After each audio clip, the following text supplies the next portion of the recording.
নবীর আপন মানুষগুলো তারা হেদায়েত পায় নাই, নবীর পরিবারের মানুষগুলো হেদায়েত পায় নাই, অথচ হাজার হাজার মাইল দূর থেকে এসেছে, নবীর হাতে হাত রেখে কালিমা পড়ে মুসলমান হয়েছে, পৃথিবীর শ্রেষ্ঠ মানুষে রূপান্তরিত হয়েছে। কথা বলেন ঠিক কিনা? নবীর হাতে যদি হেদায়েত থাকতো তাহলে হাবশী বেলাল কখনো হেদায়েত পেত না। নবীর হাতে যদি হেদায়েত থাকতো তাহলে নবী করিম সাল্লাল্লাহু আলাইহি ওয়াসাল্লাম তার আপন মানুষগুলো, আরবের মানুষগুলো, পরিবারের মানুষ নিয়ে ব্যস্ত থাকতো। ওই যে হাজার হাজার মাইল দূরে হাবশ ইথিওপিয়া পর্যন্ত হেদায়েত যেতে যেতে বেলালের জীবনটা শেষ হয়ে যেত। হেদায়েত আল্লাহ রাব্বুল আমিনের হাতে। বেলাল রাদিয়াল্লাহু তাআলা আনহু উমাইয়া ইবনে খালফের কৃতদাস মনিব ইসলাম কবুল করার পূর্বেই বেলালের দাম ছিল মাত্র 6 দিরহাম। কয় দিরহাম? আর একটু জোরে বলুন। এমন কোনো জুলুম নির্যাতন নাই যে জুলুম নির্যাতন হযরতে বেলালের ওপর করা হয় নাই। ইসলাম কবুল করার পূর্বে বেলালের দাম মাত্র 6 দিরহাম। কোরআনের কাছে আত্মসমর্পণ করার কারণে, কোরআনের কাছে মাথা নত করার কারণে যে বেলালের দাম ছিল মাত্র 6 দিরহাম, কোরআনের কাছে আত্মসমর্পণ করার কারণে ওই বেলাল পৃথিবীর শ্রেষ্ঠ মানুষে রূপান্তরিত হয়েছে। ঠিক কিনা? প্রভায়রা আমার, বেলালের মর্যাদা আল্লাহ কত বাড়িয়ে দিয়েছেন।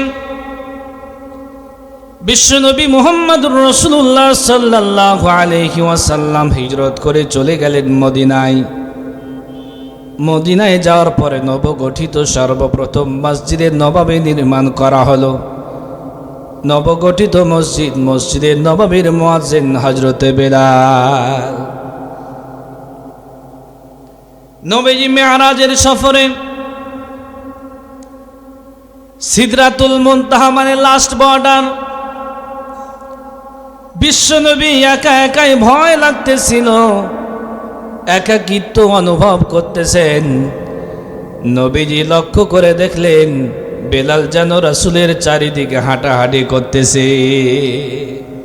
সুবহানাল্লাহ বলার দরকার নাই। নবীজি দেখলেন সিদরাতুল মুনতাহা লাস্ট বর্ডার, যেখানে নবীজি নিজেকে একাকিত্ব অনুভব করতেছে। নবীজি দেখলেন বেলাল যেন চতুর্দিকে হাঁটাহাঁটি করতেছে। জোরে জোরে বলি সুবহানাল্লাহ। জান্নাতের ভিতরে প্রবেশ করলেন।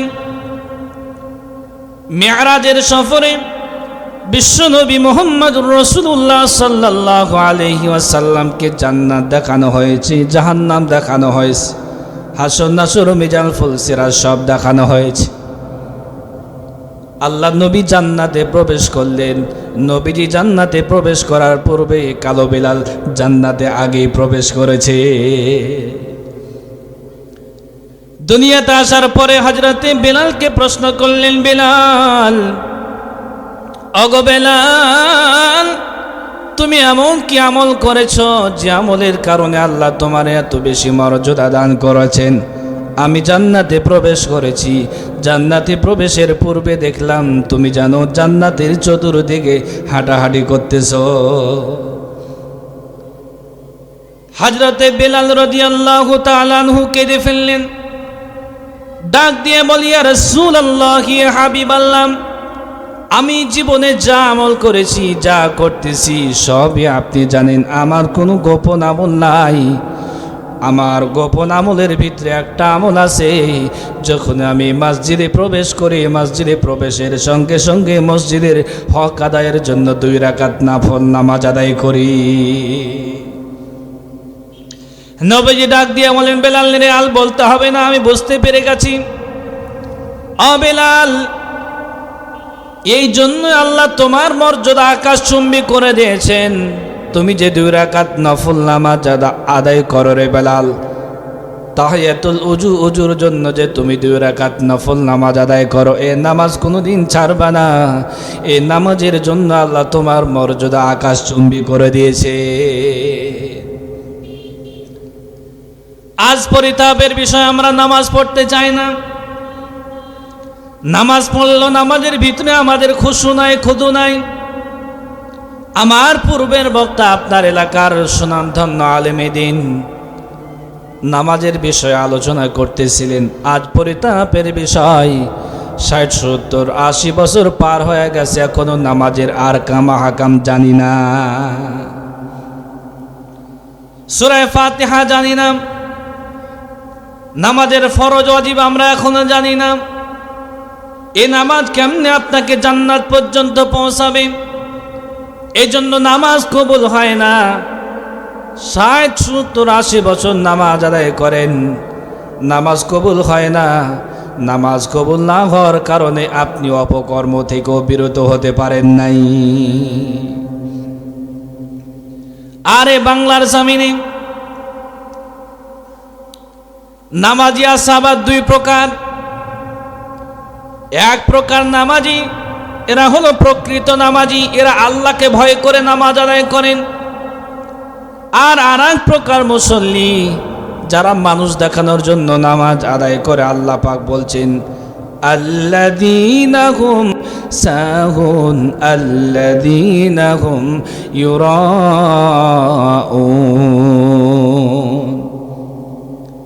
আল্লাহ পাক বলছেন, ফাওয়াইলুল লিল মুসাল্লিন, ওই সমস্ত নামাজীদের জন্য দুর্ভোগ যারা নামাজ আদায় করে, মানুষ দেখানোর জন্য নামাজ আদায় করে। এমনও মুসল্লি আছে, নামাজ আদায় করে, নামাজ পড়ে, অথচ মানুষকে দেখানোর জন্য নামাজ আদায় করে। এমন 2 নাম্বার নামাজি মুসল্লি আছে না নাই? আর একটু জোরে বলেন, জোরে বলেন, আছে না নাই? আপনার এলাকায় না থাকতে পারে, চাঁপাইনবাবগঞ্জে আছে। আর এমন নামাজি হয় নেতা নেত্রীদের ভিতরে বেশি। কথা বলেন ঠিক কিনা? এক নামাজ পড়ে 3 বার। কয়বার? এক নামাজ পড়ে 3 বার। ওই শয়তান মার্কা নেতা নামাজি যাবে আগে জাহান্নামে। দুপুর 12টার সময় জনসভা এসেছে, ডাক দিয়া বলে, ভাইরা আমার, বোনেরা আমার, ভোট দিলে দিবেন, না দিলে না দিবেন, আগে নামাজ পড়ে জনসভা। জোহরের নামাজ দুপুর 12টার সময় শেষ হয়ে গেল একবার। একটা সময় গিয়েছে আর এক জনসভায়, ডাক দিয়ে বলে, ভাইরা আমার, বোনেরা আমার, আগে নামাজ পড়ে জনসভা, ভোট দিলে দিবেন, না দিলে না দিবেন। নামাজ বাদ দিয়ে জনসভা হতে পারে না, আগে নামাজ পড়ে জনসভা। ওই এক নামাজ দুপুর 12টার সময় পড়েছে একবার, আবার একটা সময় পড়েছে আর একবার, 2 বার হলো। 2টার সময় আর এক জনসভায় গিয়েছে, ডাক দিয়ে বলে, ভাইরা আমার, বোনেরা আমার, আগে নামাজ পড়ে জনসভা, ভোট দিলে দিবা, না দিলে না দিবা। নামাজকে পুঁজি করে, ধর্মকে পুঁজি করে, টুপিকে পুঁজি করে, দাড়িকে পুঁজি করে। যে সমস্ত নেতারা সারা জীবনও মাথার উপরে টুপি উঠে না, ভোটের সময় মাথার উপর টুপি দেয়, ওরাই হলো 2 নাম্বার নামাজি। ঠিক কিনা? ওরাই হলো সমাজের চিহ্নিত মুনাফিক। ওই সমস্ত চিহ্নিত মুনাফিকদের কারণে বাংলার সংসদে আল্লাহর কোরআন প্রতিষ্ঠিত হতে পারে না। কথা বলেন ঠিক কিনা? যে নামাজি ভোটের সময় ভোট নেওয়ার জন্য জনসভায় গিয়ে বলতেছে আগে নামাজ পড়ে জনসভা, ওই সমাজের চেয়ারম্যান যখন নির্বাচিত হয়েছে, এমপি হয়েছে, মন্ত্রী হয়েছে, টিউনো হয়েছে, ইউনো হয়েছে, ডিসি হয়েছে, এসপি হয়েছে, ক্ষমতার মস্তানে বসার পরে যারা নামাজ কায়েম করতে চায় ওই সমস্ত আলেমদেরকে জেলখানায় বন্দি করেছে। এমন 2 নাম্বার নেতা আছে না নাই? নামাজ কায়েম করলো, যারা নামাজ আদায় করলো, এক নামাজ 3 বার, আল্লাহ বলছেন, আল্লাযীনা হুম ইউরাউন ওয়া ইয়ামনাউনাল মাউন। যারা লোক দেখানোর জন্য নামাজ আদায় করে, জনসভায় এসে নামাজের কথা বললাম, আবার কোরআনের তাফসিরগুলো এমপি হওয়ার পরে 140 ধারা জারি করে বন্ধ করে দিল, মমতাজের কনসার্টগুলো ওপেন করে দিল। বিগত 17 বছরে এমন নজির আছে না নাই? এই জোরে বলেন, আছে না নাই? আল্লাহ রাব্বুল আলামিন বলেন নামাজি আছে দুই প্রকার। এক নাম্বার নামাজি শুধুমাত্র কেবলমাত্র আল্লাহকে ভয় করে নামাজ আদায় করেন। আর দুই নাম্বার নামাজি ভোট আসলে তারা নামাজ পড়ে, ভোট আসলে মাথায় টুপি ওঠে, ভোট আসলে দাড়িটা একটু লম্বা করে, ওরাই হলো চিহ্নিত মুনাফিক।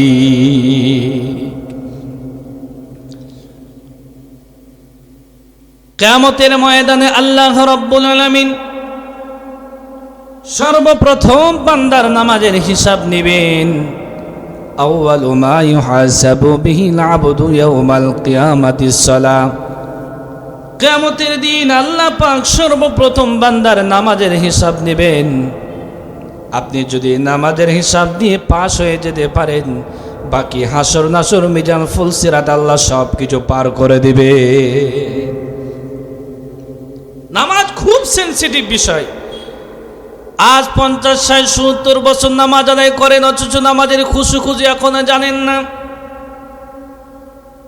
আমার মসজিদের এক বড় অফিসার আছে, আমার মসজিদের মুসল্লি, ও আবার আমাকে মাঝে মধ্যে বলে, হুজুর নামাজটা একটু তাড়াতাড়ি পড়লে হয় না? ওরে শয়তান, নামাজ নাকি ওর জন্য তাড়াতাড়ি পড়তে হবে?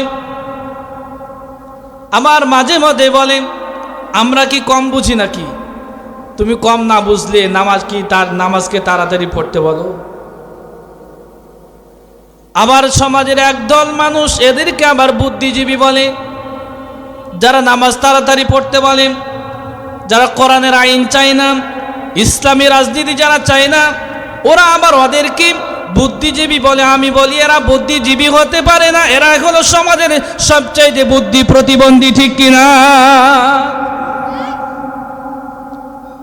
কিয়ামতের ময়দানে সর্বপ্রথম আল্লাহ পাক বান্দার নামাজের হিসাব নেবেন। আল্লাহ রাব্বুল আমিন বলেন, উতুলু মা উহিয়া ইলাইকা মিনাল কিতাবি ওয়া আকিমিস সালাহ ইন্নাস সালাতা তানহা আনিল ফাহশাই ওয়াল মুনকার ওয়া লাযিকরুল্লাহি আকবার। আল্লাহু আকবার। আল্লাহ পাক বলেন, ইন্নাস সালাতা তানহা আনিল ফাহশাই ওয়াল মুনকার, নিশ্চয় নামাজ মানুষকে ফাহিশা, পাপাচার, সকল প্রকার অপকর্ম থেকে বিরত রাখবে। কিন্তু নামাজ কেমনে আপনার অন্যায় থেকে বিরত রাখবে? আজ 30 বছর, 40, 50, 60 বছর নামাজ পড়েন, নামাজ পড়তে জানেন না।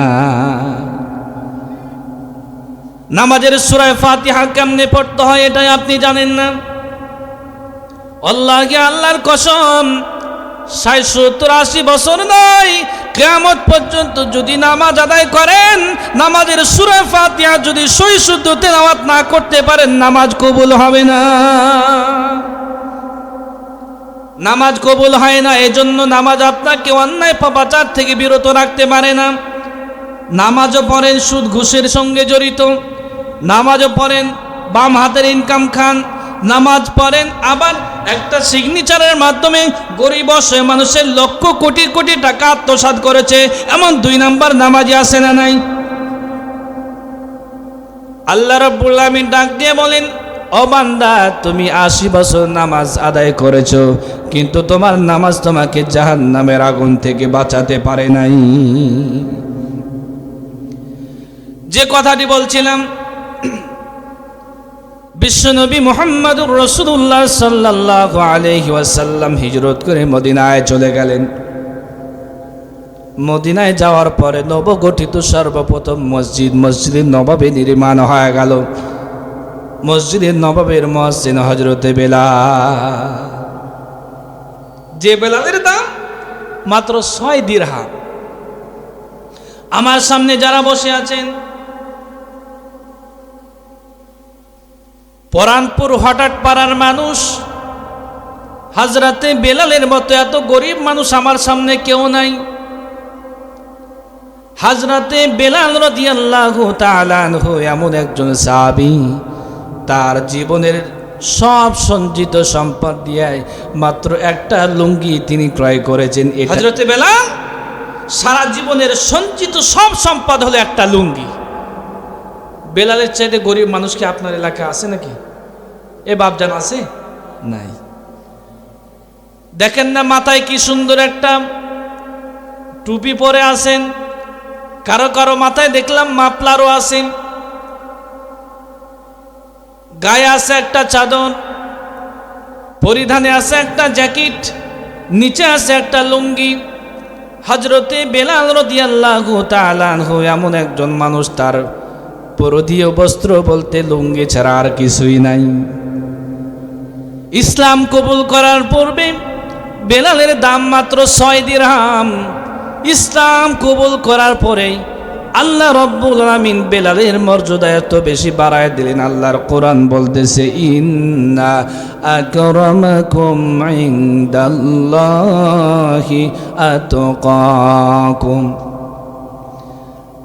আমি আল্লাহর কাছে সম্মানিত সবচাইতে তারা যারা আমি আল্লাহকে বেশি ভয় করে। 1000 কোটি টাকার মালিক হলে আল্লাহর কাছে সম্মানিত হওয়া যায় না। 10 তলা বিল্ডিং এর মালিক হলে আল্লাহর কাছে সম্মানিত হওয়া যায় না। 100 বিঘা জমির মালিক হলে আল্লাহর কাছে সম্মানিত হওয়া যায় না। বড় চাকরিজীবী হলে আল্লাহর কাছে সম্মানিত হওয়া যায় না। ফর্সা হলেই আল্লাহর কাছে সম্মানিত হওয়া যায় না। আল্লাহ বলছেন, ইন্না আকরামাকুম ইনদাল্লাহি আতকাকুম। আমি আল্লাহর কাছে তার মর্যাদা যারা আমি আল্লাহকে যত বেশি ভয় করে। মসজিদে নববীর মুয়াজ্জিন হযরত বেলাল। আজ আলেম ওলামাদেরকে মর্যাদা দিতে জানি না, আলেমদেরকে সম্মান করতে আমরা জানি না। মসজিদের ইমাম, ওই ইমামকে আমরা মনে করি আমার মসজিদের চাকর। না, আপনার মসজিদের ইমাম আপনার মসজিদের চাকর নয়, আপনার মসজিদের ইমাম আপনার এলাকার একজন নেতা। চেয়ারম্যানকে আপনি যেমন সম্মান করবেন, তার চাইতেও বেশি সম্মান করতে হবে আপনার এলাকার ইমাম সাহেবকে। কথা বলেন ঠিক কিনা? কারণ যাকে আপনি ভোট দিয়ে নির্বাচিত করেছেন, যার ভোটের কারণে ইউনিয়ন পরিষদে বসতে পেরেছে, আপনার ভোটে তাকে বসানো হয়েছে, আবার আপনার মাথার ওপর কাঁঠাল ভেঙে 1000 কোটি টাকা আত্মসাৎ করে বিদেশের বেগমপাড়ায় বাড়ি বানাই। কথা বলেন ঠিক কিনা?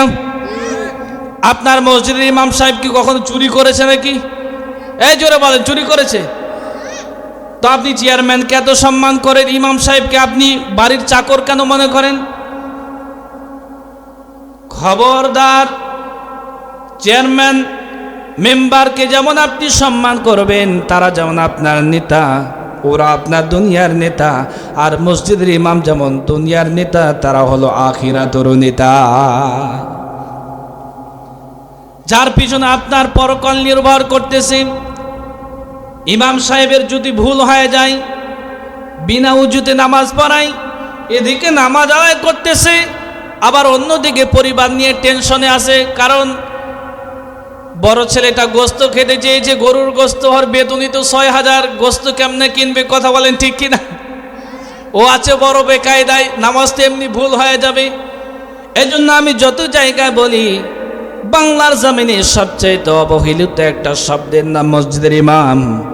আপনি একটা বক্তা নিয়ে আসছেন, 50,000 1 লক্ষ টাকা দিয়ে বক্তা নিয়ে আসছেন, 1 ঘন্টা 2 ঘন্টা আওয়াজ করে চলে যাবে। তো মসজিদের ইমাম আপনাকে মাসে 30টা দিন সার্ভিস দেই, আপনি বেতন দিবেন মাত্র 6000।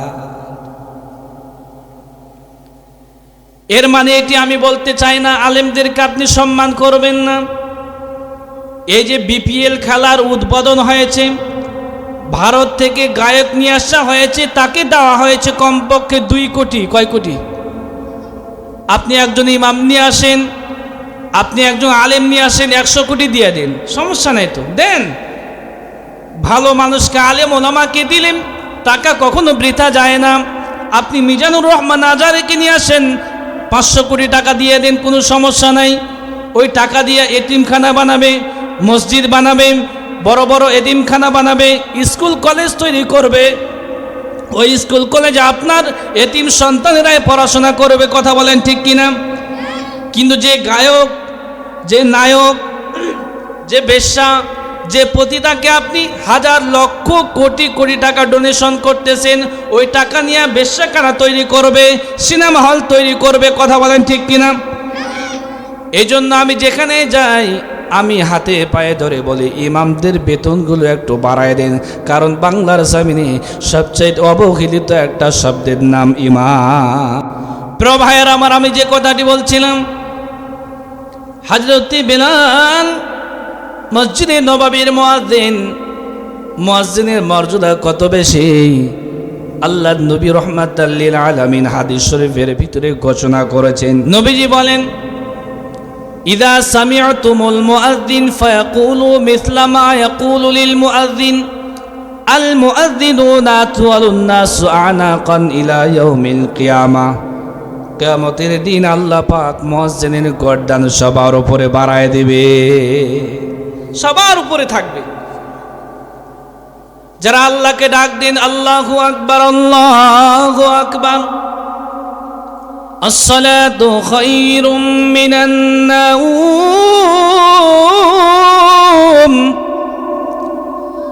মুয়াজ্জিন যখন আযান দিন আসসালাতু খায়রুম মিনান নাওম, ঘুম থেকে নামাজ উত্তম, আল্লাহ রাব্বুল আলামিন আরশে আজিম পর্যন্ত খুশি হয়ে যায়।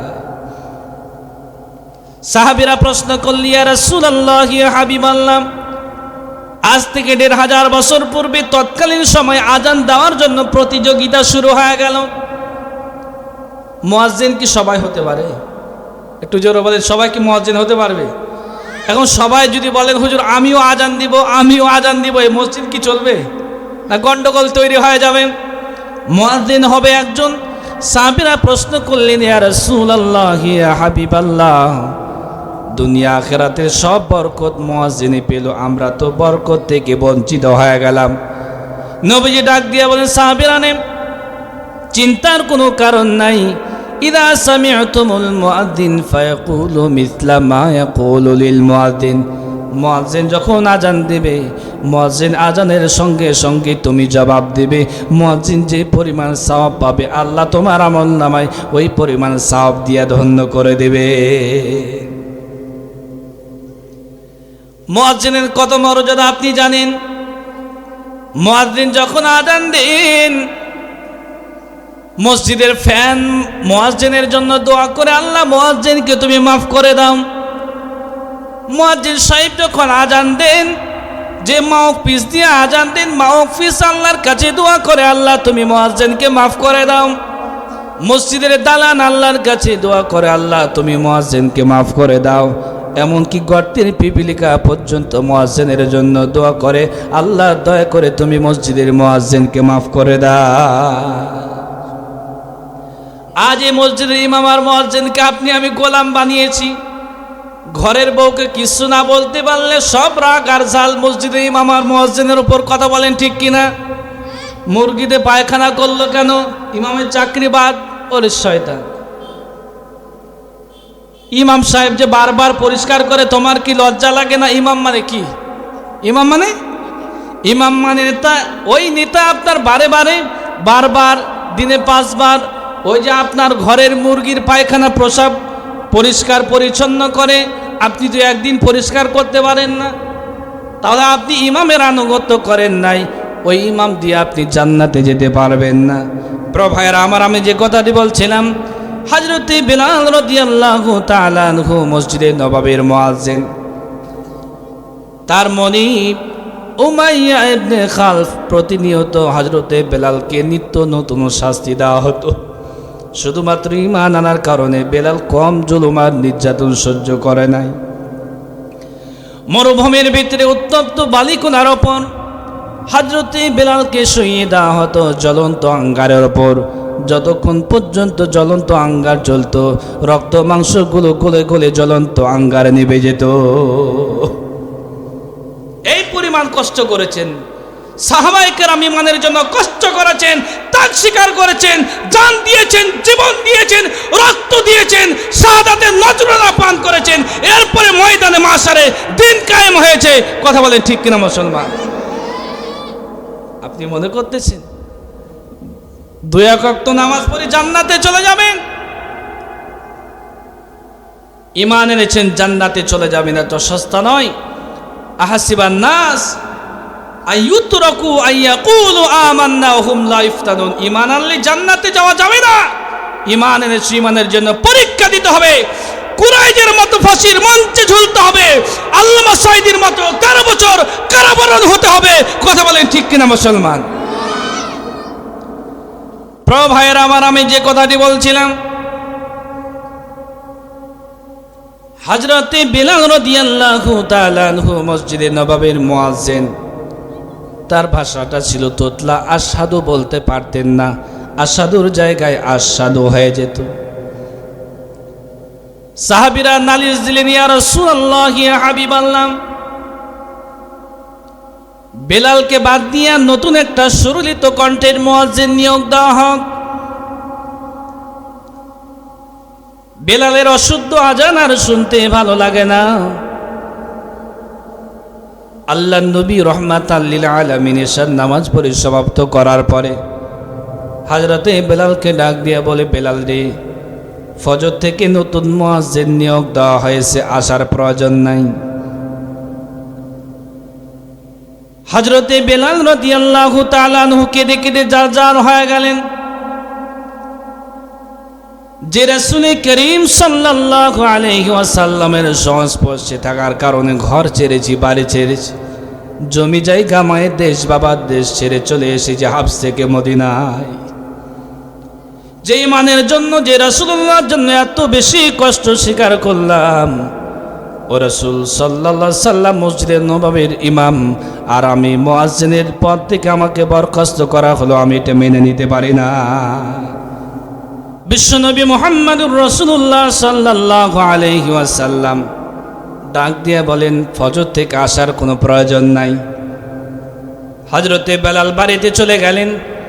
বাড়িতে যাওয়ার পরে ডাক দিয়ে বলে, আল্লাহ, আমি যে দেখতে ভালো না এজন্য তো দায়ী তুমি, কারণ তুমি আমারে কালো বানাইছো। কথা বলেন ঠিক কিনা? এ কালো সাদা দেওয়ার মালিককে বলেন তো? আপনার বউটা যে সুন্দর, প্রশংসা করবেন কার? এই যুবকের একটু বলো, প্রশংসা করবা কার? এখন কিন্তু 14 ফেব্রুয়ারি শেষ হয় না।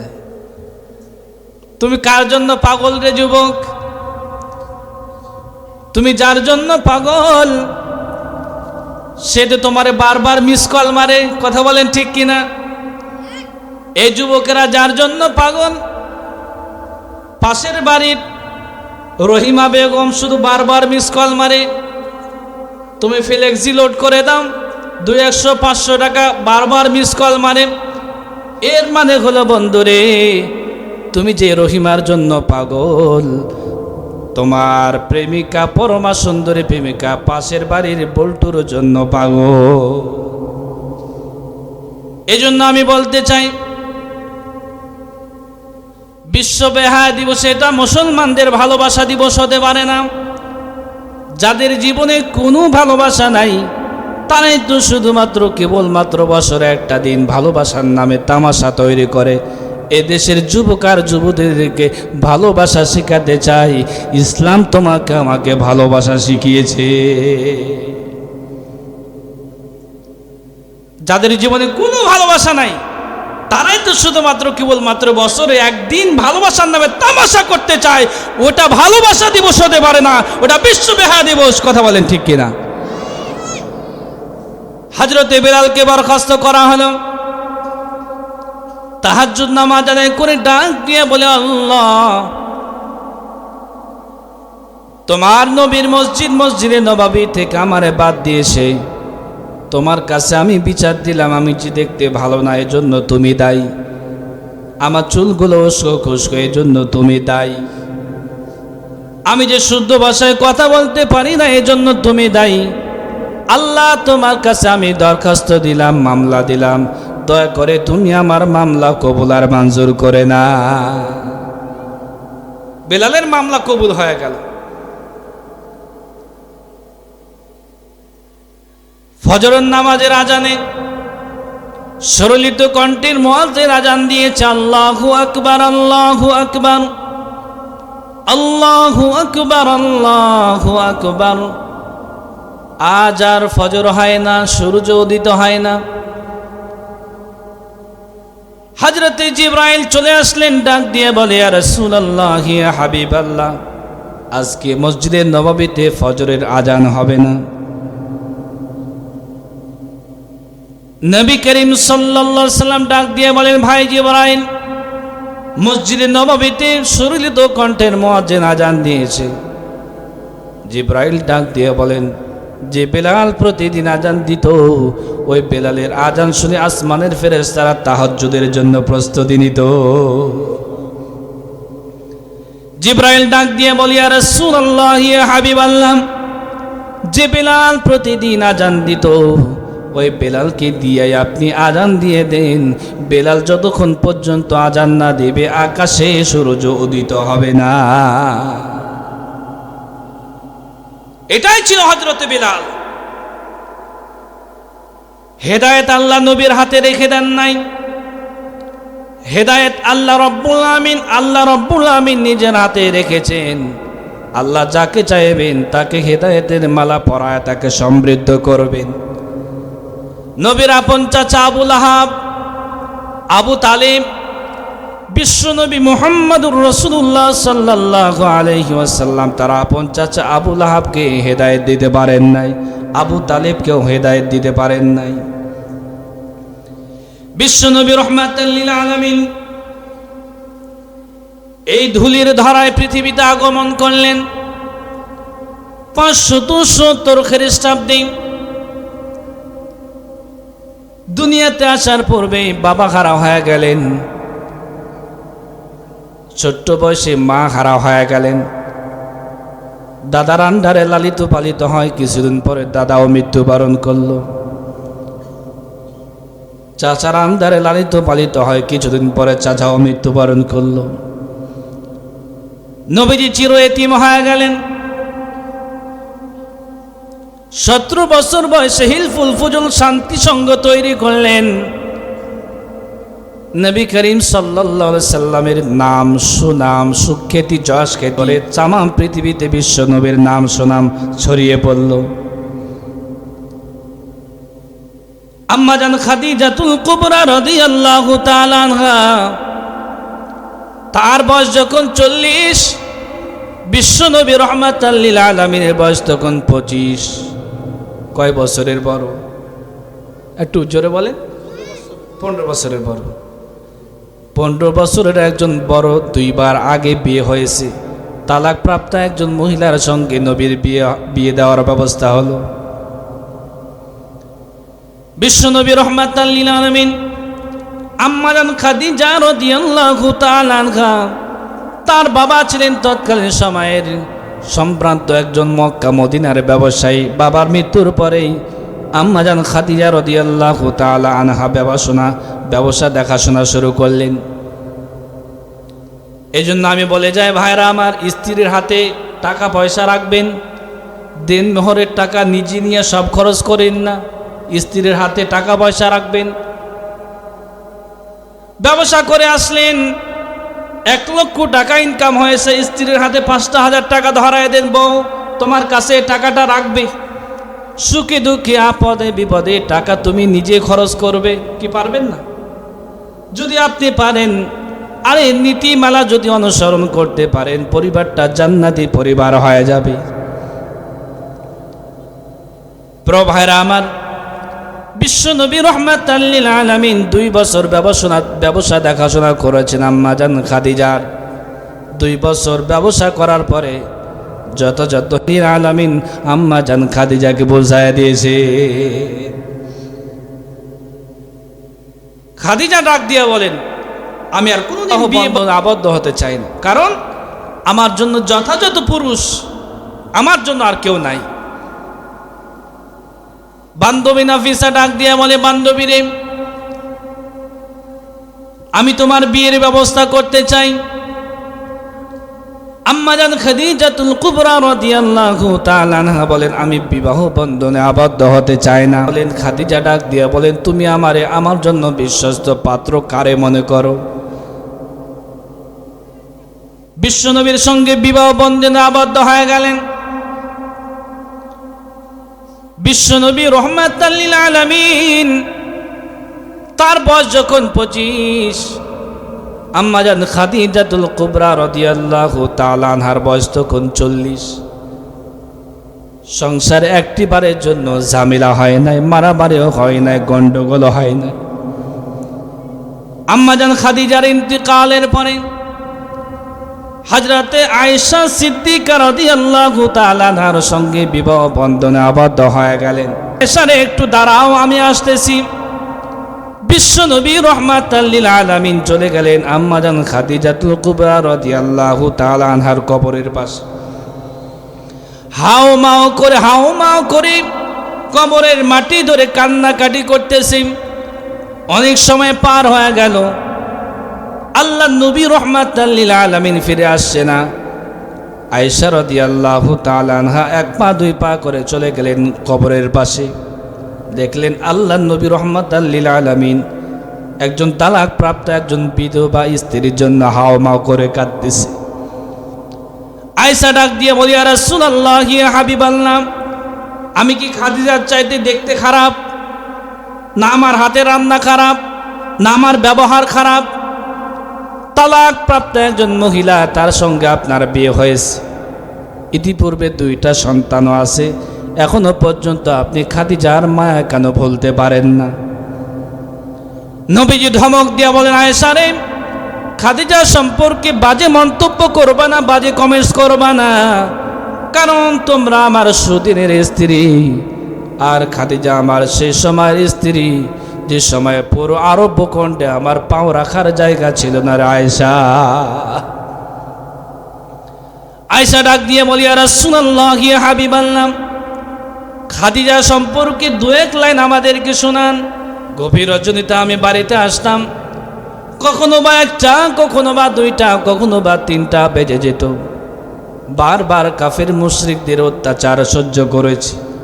আমি যখনই বাড়িতে প্রবেশ করি, হালকা মৃদু সুরে আমি ডাক দিই, খাদিজা, অমনি দরওয়াজা খুলে যায়। আমি একদিন কৌতূহল বশত প্রশ্ন করলাম, খাদিজা রে, যত রাতে আমি বাড়িতে ফিরে আসি, একটিবার মৃদু সুরে তোমার ডাক দিই, তুমি সঙ্গে সঙ্গে দরজা খুলে দাও, তুমি কেউ ঘুমাও না? খাদিজা ডাক দিয়া বলি, ইয়া রাসূলুল্লাহ, ইয়া হাবিবাল্লাহ, আপনার মা নাই, আপনার বাবা নাই, আপনি চির এতিম।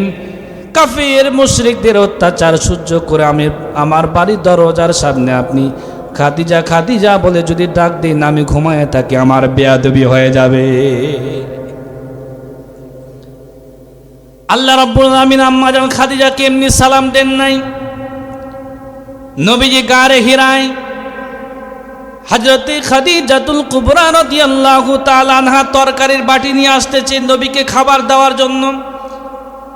আজ বর্তমানে নারীদের স্বভাব এত খারাপ হয়ে গেছে, সব মা বোনের কথা আমি বলতে চাই না।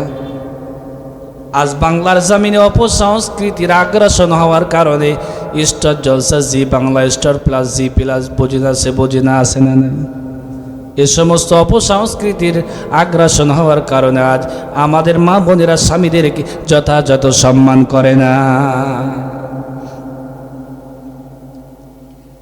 খাবার নিয়ে আসতেছি না, এমন সময় আল্লাহ জিবরাইলকে পাঠিয়ে দিলেন, যাও জিবরাইল যাও, আমার নবীর কাছে তুমি চলে যাও। হাদিস কেন এইভাবে বর্ণনা করা হয়েছে, হাজিহি খাদিজাতুন কদ আতাত ইনাউন ফিহি দামুন আও তাআমুন আও শারাবুন ফাইদা হিয়া আতাতকা ফাকরা আলাইহা সালাম মির রাব্বিহা ওয়া মিন্নি বাশশিরহা বিবাইতিন ফিল জান্নাহ। আল্লাহ ডাক দিয়ে বলে, জিবরাইল যাও, চলে যাও, আমার নবী খাবার নিয়ে আসতেছেন। আমার নবী যখন রাসূলুল্লাহর কাছে আসবেন, আমার রাসূলকে জানায় দেবেন, আল্লাহ খাদিজার ব্যবহারে এত বেশি সন্তুষ্ট হয়েছে, আরশের মালিক আল্লাহ নিজেই খাদিজাকে সালাম জানিয়েছে। শুধু এ পর্যন্ত শেষ নয়, বাশশিরহা বিবাইতিন ফিল জান্নাহ, আল্লাহ খাদিজার ব্যবহারে এত বেশি সন্তুষ্ট হয়েছেন, আল্লাহ রব্বুল ইজ্জাত ওয়াল জালাল খাদিজার জন্য জান্নাতে একটা ঘর নির্মাণ করেছেন। জোরে জোরে বলি সুবহানাল্লাহ। আম্মাজান খাদিজা চলে আসলেন। খাবার পরিবেশন শেষ হয়ে গেল। নবী করিম সাল্লাল্লাহু আলাইহি সাল্লাম ডাক দিয়ে বলেন, খাদিজা রে, আল্লাহ তোমার ব্যবহারে সন্তুষ্ট হয়ে আল্লাহ নিজেই তোমার সালাম জানিয়েছেন। খাদিজা রাদিয়াল্লাহু তাআলা আনহা কেঁদে ফেললেন, ইয়া রাসূলুল্লাহ, ইয়া হাবিবাল্লাহ, আমার মানব জীবন সার্থক হয়ে গেছে। আল্লাহ রব্বুল ইজ্জাত ওয়াল জালাল আমার সালাম জানিয়েছেন। আল্লাহ পাকের সালামের জবাব কেমনে দিতে হয় আমার জানা নাই। আমি খাদিজার পক্ষ থেকে আপনি আল্লাহ রব্বুল আলামিনের সালামের জবাব দিয়া দিন।